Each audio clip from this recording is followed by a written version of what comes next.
Con otros apuntes seguimos. Los científicos cubanos se insertan en varias líneas de investigación y avanzada en todo el mundo. Hoy temas como la inteligencia artificial y los estudios sobre el llamado carbono azul motivan el desarrollo de proyectos colaborativos entre expertos de diversas latitudes. Conozcamos los pormenores en el informativo de la ciencia cubana que le presentamos en nuestra revista a continuación.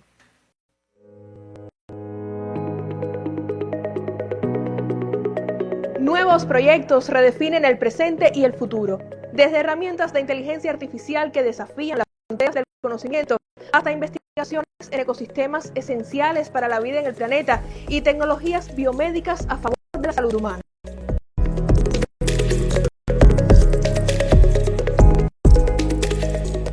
El desarrollo científico-tecnológico que en la actualidad une cada vez más a especialistas de diversas disciplinas transforma nuestra manera de entender la realidad y de crear soluciones.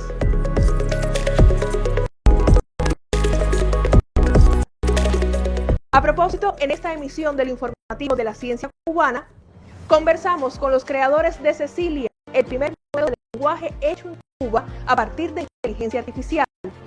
Desde Cienfuegos tendremos detalles sobre novedosas investigaciones en curso para estudiar la presencia del llamado carbono azul en ecosistemas costeros. Y al cierre conoceremos sobre la propuesta de un equipo de científicos en Santiago de Cuba para la detección de enfermedades autoinmunes.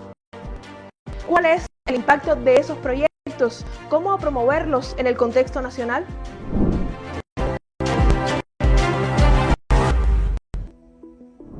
La noticia de la creación del primer modelo de lenguaje cubano llevó a nuestro equipo hasta la Facultad de Matemática y Computación de la Universidad de La Habana. Allí conversamos con investigadores del Grupo de Inteligencia Artificial y Ciencia de Datos que trabajan en ese proyecto. ¿Cuáles son sus características y alcance actual? ¿Cómo distinguirlo de las herramientas de IA que ya utilizamos? Lleva el nombre de uno de los personajes icónicos de la cultura cubana. Cecilia es protagonista de la novela de Cirilo Villaverde y luego de la zarzuela es también el primer modelo de lenguaje creado en Cuba. El modelo de lenguaje es un sistema computacional basado en técnicas de inteligencia artificial que se usa para entender y generar texto en algún idioma. En particular, Cecilia está entrenado para entender y escribir texto en la variante cubana del español. Esto quiere decir que capturen las frases más comunes, las maneras de decir, los tipos de expresiones más comunes que se usan y que de esta manera pueda entender y escribir mejor que un modelo de lenguaje general. El uso que le damos al lenguaje codifica las maneras en que expresamos conceptos, muestran identidades propias, expresiones culturales, ideologías. Los grandes modelos de lenguajes que estamos utilizando, todos esos están entrenados a un conjunto de datos enorme que no es capaz de captar esas interioridades, esos matices propios de las regiones, de las naciones, del uso y el modo en que hablamos cada uno de nuestros idiomas nacionales. Los nombres que nosotros utilizamos aquí para comidas particulares, como puede ser en distintos lugares del país, tortica, o en otros lugares se llama polvorón, o palabras, por ejemplo, como almendrón, que nosotros lo utilizamos para un auto, se van sencillamente a perder porque no van a ser capaces de ser generadas por el modelo de lenguaje. Poder desarrollar un modelo propio nos va a dar una herramienta para, en el mundo digital, tener una expresión propia. En el caso de Cecilia, el punto de partida para su entrenamiento fue un modelo multilingüe conocido como Salamandra 2B. Porque hace énfasis sobre todo en idioma español y otras lenguas afines, y en particular a partir de ahí se hace un entrenamiento continuo que solo introduce texto que sea escrito por cubanos, de forma tal que se recoja nuestra manera de hablar. Con ese propósito, los creadores de Cecilia utilizaron en principio textos de la Enciclopedia Curret, obras relevantes de la literatura cubana, ediciones de los periódicos Granma y Juventud Rebelde, una colección extensa de la Gaceta Oficial y catauros de cubanismos. Pero además de los contenidos para su entrenamiento, ¿qué otros rasgos permiten comprender las diferencias entre Cecilia en su primera etapa y herramientas como ChatGPT o DeepSeek? Es importante hacer la diferenciación entre chatbot y modelo de lenguaje. Herramientas como ChatGPT, DeepSeek, Perplexity están compuestas por dos partes: la interfaz comunicacional, que es con la que el usuario interactúa, y el modelo de lenguaje. Pero además de eso se le pueden añadir documentos, fotos, videos, audio, y además hacen búsqueda en internet. Cecilia ahora mismo es el modelo de lenguaje en una etapa temprana. La colaboración entre investigadores y estudiantes de doctorado de la Universidad de Alicante y empresas de España y Cuba permitió el acceso a recursos computacionales y servicios necesarios para este proyecto, que será una familia de modelos de lenguaje adaptada a diferentes infraestructuras tecnológicas y con múltiples funcionalidades. Que puedan responder preguntas, que puedan traducir, que puedan utilizarse en una interfaz dialógica. Y cada uno de estos, todas estas combinaciones es lo que va a generar distintos modelos que va a conformar esa familia de modelos de lenguaje, que es lo que estamos llamando como Cecilia. En la actualidad está disponible un sitio web que permite a los usuarios colaborar en la construcción del proyecto. Toda persona que quiera aportar contenido puede introducir preguntas con su respuesta o una conversación de varias interacciones. Luego de esas entradas serán revisadas por los expertos para evitar que entre al modelo información errónea o frases inapropiadas, porque lo que se quiere es que puedan colaborar personas desde todas partes del país para lograr crear un modelo verdaderamente cubano. Contar con Cecilia expande las posibilidades para el desarrollo de nuevas herramientas digitales en Cuba. Por eso, sus creadores destacan la importancia de aprovechar las potencialidades de este modelo y también de los que existen a nivel mundial según las necesidades de cada proyecto. Poder determinar correctamente cuándo sea apropiado utilizar Cecilia y cuándo no, también va a ser clave en el desarrollo de la transformación digital cubana utilizando inteligencia artificial. Cecilia se inserta en una práctica internacional. Por ejemplo, países como la India, con una alta diversidad lingüística, impulsan la creación de un modelo propio. Casos como Amazonía, Salamandra y el proyecto LATAM GPT, pensado para Latinoamérica, también confirman que este enfoque cobra auge y la importancia de sumarse con iniciativas propias. Pues vamos a tener una herramienta que está mucho más cerca de quiénes somos nosotros y de cierta manera nos empodera, no solo tecnológicamente hablando, sino que registra cómo nosotros somos, y para posibles modelos, como varias iniciativas que ahora mismo a nivel internacional, vamos a tener una forma de preguntarle y de medir cuánto tienen de lo que sabemos los cubanos. Este proyecto nos ha demostrado que desde la Universidad Cubana, a través de la colaboración, con nuestro conocimiento, con nuestra experticia, sí podemos hacer investigaciones de primer nivel, investigaciones de frontera en la inteligencia artificial que tengan un impacto real en el país. Aquí en Cecilia deben participar lingüistas, deben participar sociólogos, deben participar periodistas, comunicadores, científicos de todas las áreas del conocimiento, porque estamos codificando cubanía, estamos codificando nuestros propios conceptos, lo que hemos construido a lo largo de la historia de construcción de la nacionalidad cubana, y en ese sentido Cecilia va a ser un elemento más de nacionalidad. Porque la cultura, en su sentido más amplio, también se crea y preserva hoy desde los espacios virtuales. Un proyecto en desarrollo como Cecilia da voz a la identidad de los cubanos en el universo digital. Como sucede con la inteligencia artificial que motiva el interés de científicos en todo el mundo, en el área medioambiental existe un tema que se abre paso entre los equipos dedicados al estudio de ecosistemas costeros. Hablamos del carbono azul. ¿De qué se trata? ¿Por qué es tan importante? ¿Cómo participa Cuba en estas investigaciones? Colectan núcleos de sedimentos porque a través de ellos analizarán lo sucedido desde hace unas décadas y hasta centenares de años. En el suelo de estos ecosistemas costeros buscan evidencias del llamado carbono azul. Se denomina así al carbono que se acumula en los sedimentos, especialmente de zonas vegetadas de los océanos, de los mares. Para eso estamos hablando de manglares, estamos hablando de marismas, estamos hablando de praderas, pastos marinos. En estos sistemas son capaces de fijar el carbono a través de la respiración de las plantas, y eso quiere decir que extraen CO2 de la atmósfera o del agua y lo secuestran a largo plazo.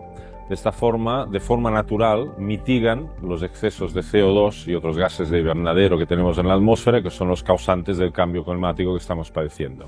Según datos de la iniciativa internacional Carbono Azul, el 83% del ciclo global del carbono circula a través del océano. Aunque los hábitats costeros cubren apenas el 2% de esa superficie, representan aproximadamente la mitad del carbono total secuestrado en los sedimentos oceánicos. Pero, ¿qué volúmenes de carbono y con qué tasas se acumulan? Para conocerlo, se necesitan datos. Cuba es un ejemplo muy importante para nosotros. Hay unas informaciones, unas estimativas mundiales que ha sugestionado que Cuba sería uno de los 5 países más importantes. Porque como tiene muchos de estos ecosistemas y como estamos trabajando en un país de una escala relativamente pequeña, en un espacio de algunos años podremos tener una cobertura muy buena. El Organismo Internacional de Energía Atómica, a través de un proyecto de colaboración, expande las capacidades de 13 de sus países miembros en Centro y Latinoamérica. La idea es promover la toma de muestras y los análisis a través de técnicas nucleares e isotópicas. El primer entrenamiento tuvo lugar en Cuba, coordinado por el Centro de Estudios Ambientales de Cienfuegos. El centro está muy bien equipado, un punto muy importante para la región. Y como estamos en un país que en términos de área no es grande, tenemos condición de conocer todo lo que se pasa aquí en un periodo relativamente corto. Los expertos cienfuegueros ya investigan el fechado, las tasas de acumulación y el potencial de carbono azul en la cañería norte del centro de Cuba, la Ciénaga de Zapata y Batabanó. Un aporte desde la ciencia para proteger o restaurar estos ecosistemas costeros esenciales para el clima, la biodiversidad y el bienestar humano.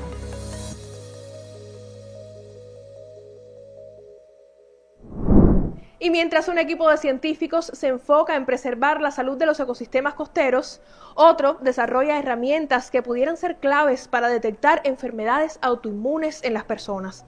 Hablamos, por ejemplo, de los especialistas del Laboratorio de Anticuerpos y Biomodelos Experimentales, LABEX, en Santiago de Cuba. Entre los grandes logros científicos del LABEX destaca la creación de láminas especiales para detectar los anticuerpos antinucleares, conocidos como ANA. Estos anticuerpos se convierten en pistas esenciales para diagnosticar diversas enfermedades autoinmunes.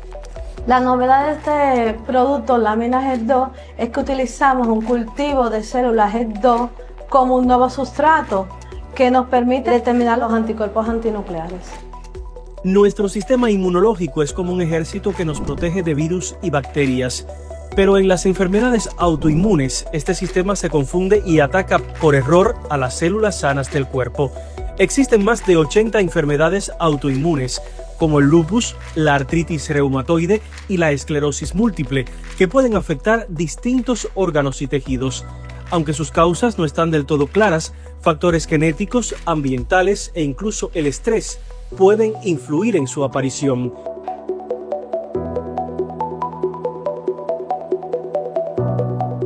El diagnóstico temprano es clave y por eso se utilizan pruebas avanzadas como la detección de anticuerpos antinucleares que permiten identificar estas enfermedades y mejorar la calidad de vida de los pacientes.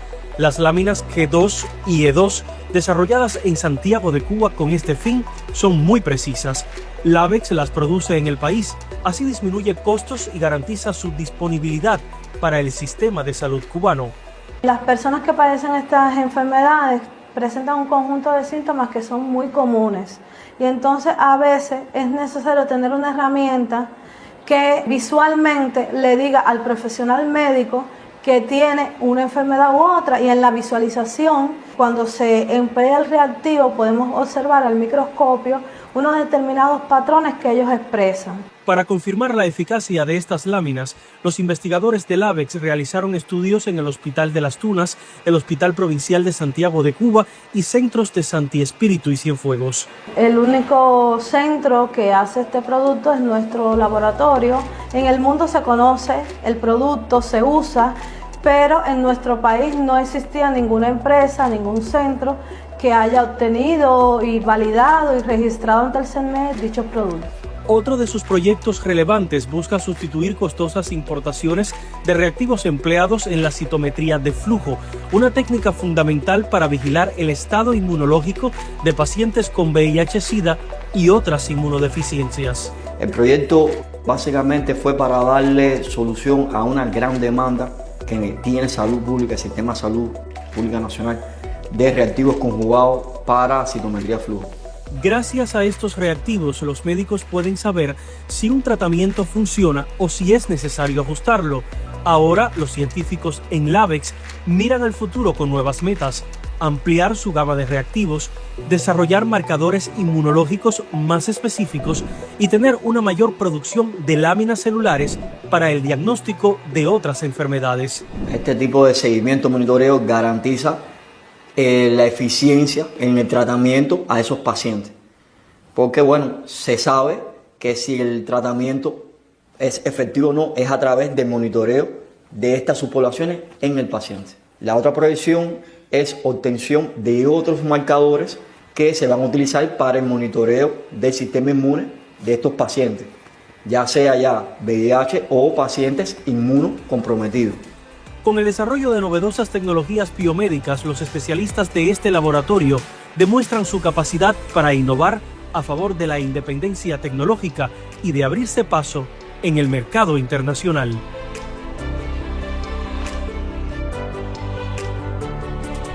La ciencia interdisciplinaria y colaborativa transforma retos globales en oportunidades para expandir las fronteras del conocimiento. Proyectos como los que compartimos hoy demuestran que la innovación también es clave en el desarrollo de nuevas soluciones.